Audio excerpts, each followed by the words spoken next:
baik saya perkenalkan dulu ya, supaya tidak ada dusta di antara kita. Mungkin Anda baru pernah melihat ya seorang yang mati lampu seperti saya bisa mengoperasikan komputer seperti ini. Dan saya kira mungkin juga saudara pernah melihat di televisi atau tetangga saudara. Ya inilah satu kemajuan teknologi di abad 21 ya. Sehingga ada satu software ya, perangkat lunaknya namanya JOS. JOS itu Jobs Access Speed ya. Dan ini diciptakan oleh orang-orang Amerika, makanya ya bahasanya memang bahasa Inggris. Jadi bersuara Bapak Ibu ya, dia bersuara. Kalau saya tidak menggunakan handset, dia akan bunyi seperti ini. Mantap. Cabut. Ya, coba saudara dengar.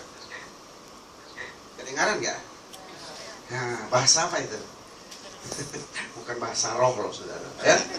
Ya itulah teknologi. Jadi itu yang memungkinkan bisa saya berinteraksi dengan alat ini ya. Jadi saya bisa membaca, saya bisa bekerja melalui ini, saya bisa browsing, buka internet, saya bisa Facebookan. Jadi ya bisa chatting lagi. Tuh, ya kan? Jadi tidak buta, ya. Tidak buta teknologi, ya. Jadi bisa saya pakai, saya bisa mengetik, saya bisa waktu kuliah, saya bisa menyusun skripsi, saya bisa, pokoknya saya bisa bekerja lah, ya. Seperti Anda, sama seperti yang Anda punya, ya sama. Jadi cuman perbedaannya itu tambahan aplikasi sehingga kami bisa ya lebih luas lah punya wawasan gitu ya. Jadi saudaraku, artinya begini, keterbatasan fisik itu tidak membatasi orang untuk bisa berkembang, mengembangkan diri, bisa bertumbuh, bisa berpengetahuan seperti itu ya. Dan saya bersyukur karena saya bisa mengenal yang namanya Yesus. Katakan amin. Amin. Yesus itulah yang kemudian membawa saya bisa menikmati hidup walaupun dalam kondisi seperti ini. Saya sangat happy dan saya tidak pernah komplain. Saya hanya berkata, Tuhan, thank you for your blessing every day. Saya selalu berkata, Tuhan, terima kasih kalau aku bisa seperti ini karena Tuhan. Katakan amin. Amin. Ya. Jadi saudaraku yang dikasih Tuhan, lah ini saya bisa membuka dan saya bisa mengajar Bapak. Karena begini, saya juga menggunakan huruf braille ya. Huruf braille tapi tidak bukan tidak efektif, kurang praktis. Karena tebal-tebal banyak bukunya yang harus dibawa. Injil Matius saja misalnya itu 2 jilid loh, seperti lebarnya laptop ini. Itu baru 1 Injil, bisa 2 jilid setebal ini. Anda bayangkan kalau dari Kejadian sampai Wahyu bisa 1 mikrolet saya bawa. Tapi dengan alat ini Bapak Ibu praktis banget. Semua versi bahasa Indonesia, bahasa Inggris, bahasa Jawa, bahasa apa aja ada di sini ya. Senang sekali bisa baca Alkitab ya. Saudara, makanya saya bilang begini di beberapa pelayanan minggu lalu di Jakarta, saya bilang kalau hari ini sampai orang Kristen tidak bisa bertumbuh dan mengenal kebenaran, sampai tidak selamat, itu bukan salah Tuhan. Memang manusianya yang tidak niat untuk diselamatkan. Kenapa?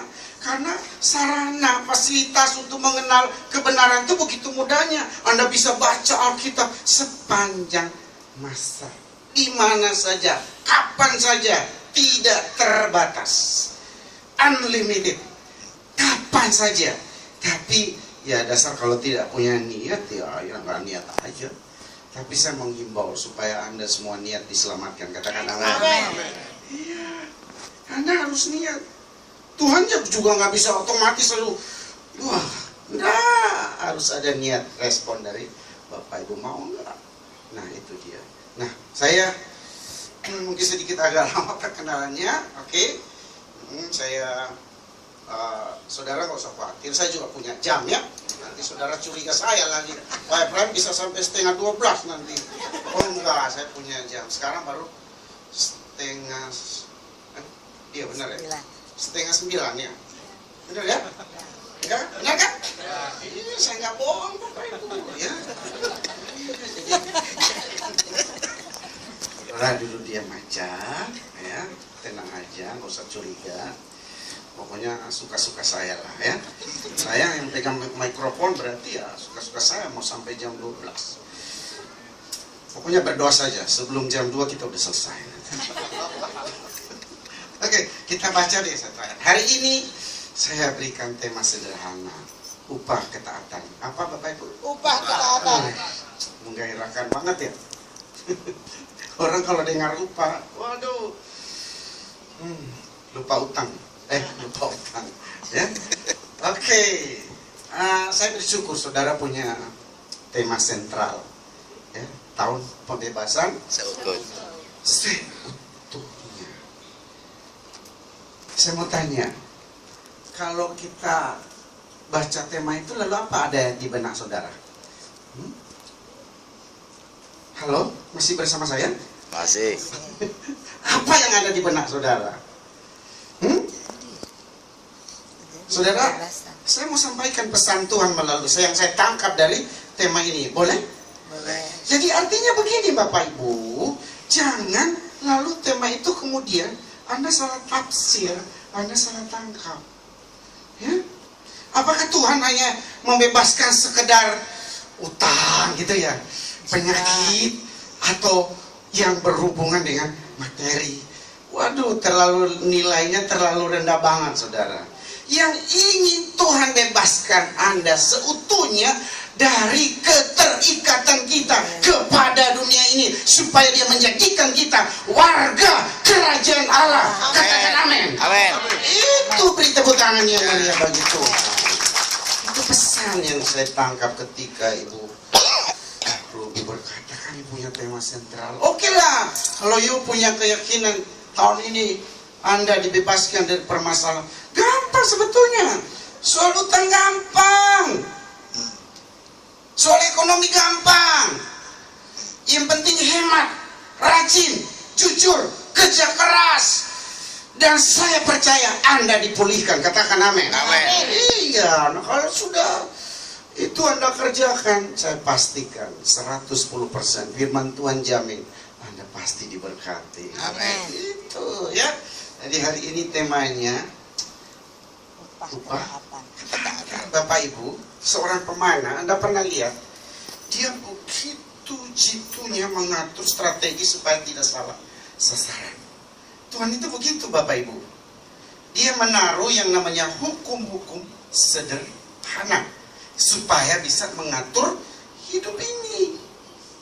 Ya, kalau tidak ada hukum-hukum Tuhan taruh, maka saya percaya hidup kita tidak punya sistem yang bisa berjalan seperti yang Tuhan inginkan.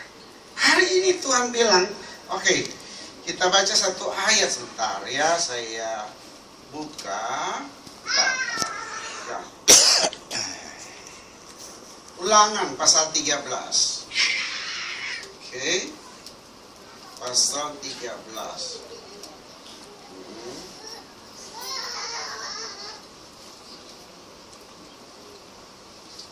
Ya, Ulangan 13 ya. Saya baca begini puji firman Tuhan, saudara mengikuti dengan saksama. Hari ini ya, kalau dulu kan kita cuma punya kitab suci. Hari ini HP suci ada, ya kan? Ya. Ya. Tuhan Allahmu harus kamu ikuti, kamu harus takut akan Dia, kamu harus berpegang pada perintahnya, suaranya harus kamu dengarkan, kepadanya harus kamu berbakti dan Saya ulangi lagi ya, oke, supaya jelas.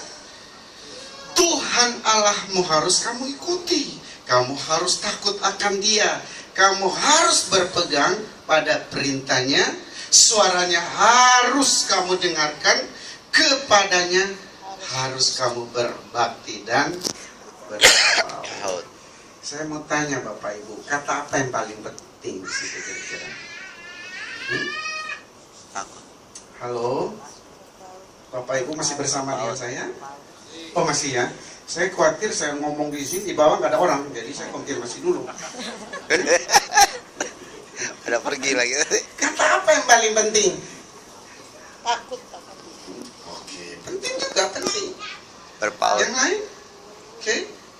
Perintah. Saya ulangi lagi deh. Tentu coba baca sama-sama ayat 4. Kamu itu. Satu, baca sama-sama deh supaya Anda benar-benar meresapi. 1, 2, 3. Tuhan Allahmu harus kamu ikuti. Harus takut akan Dia. Kamu harus pegang pada perintahnya. Suaranya harus kamu dengarkan. Kepadanya Harus kamu Berbakti dan Oke, aku tanya sekali lagi dah. Kata apa yang paling penting? Berbakti, ada yang bilang perintah, ada yang bilang dengarkan. aduh, Tuhan ampuni hamba-hambamu ini. Kata apa yang diulang-ulangi di situ kira-kira coba? Nah, itu dia. Itu yang paling penting. Lihat akar kata kalau Anda baca Alkitab. Jangan kayak baca mantra aja.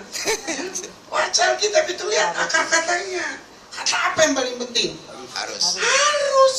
Harus itu mengandung konsekuensi. Beda kalau Anda minta tolong, tapi kalau Anda memberikan ultimatum, harus. Beda dengan minta tolong, ambilin sepatu saya, atau kamu harus ambilkan sepatu, beda kan? Nah itu Bapak Ibu, ya saya ingin supaya kita coba melihat dari sisi kebenaran ini. Harus itu mengandung konsekuensi.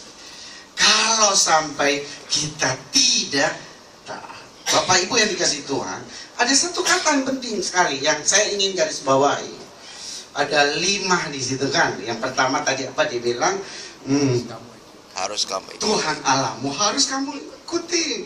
Kamu harus takut akan Dia. 2, kamu harus berpegang pada perintahnya. Yang ketiga, 4. Yang keempat, suaranya harus kamu dengarkan. Yang kelima, kepadanya harus kamu berbakti dan Tapi saya tertarik kata yang ketiga, berpegang pada perintah. Nah ini dia, saudaraku, kalau Anda baca ayat 15 dari Yohanes pasal 14. Coba rame-rame deh, sebelum kembali ke sini saya aja dulu buka Yohanes 14 ayat yang ke 15. Silakan. Ayat yang ke 15. Sudah ketemu semua? Yang ketemu bilang amin. Silakan. 1, 2, 3. Jikalau kamu masih aku, Kamu akan menuruti segala perintah. Itu dia. Sekali lagi deh, 1, 2, 3. jikalau kamu masih aku, kamu akan menuruti segala. Oke. Jadi Yesus pun memberikan suatu pesan khusus dan kuat sekali. Ya, kalau kamu mengasihi aku, kamu tandanya, buktinya, kamu mengikuti perintah-perintah. Nah, saudara, di Alkitab banyak ditulis kan, Daud pernah bilang begini, aku mencintai hukum, aku menyukai perintah-perintah kamu. Tapi saya mau tanya, jujur nih, kalau kita nih, kita lebih suka mana? Janjinya atau perintahnya? Ayo. Janjinya.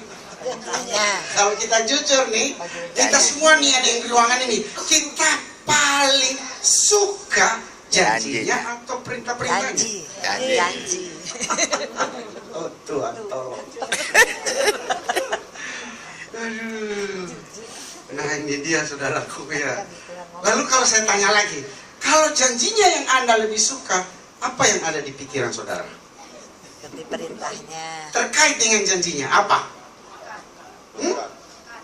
Nah, itu dia. Mengikuti perintah.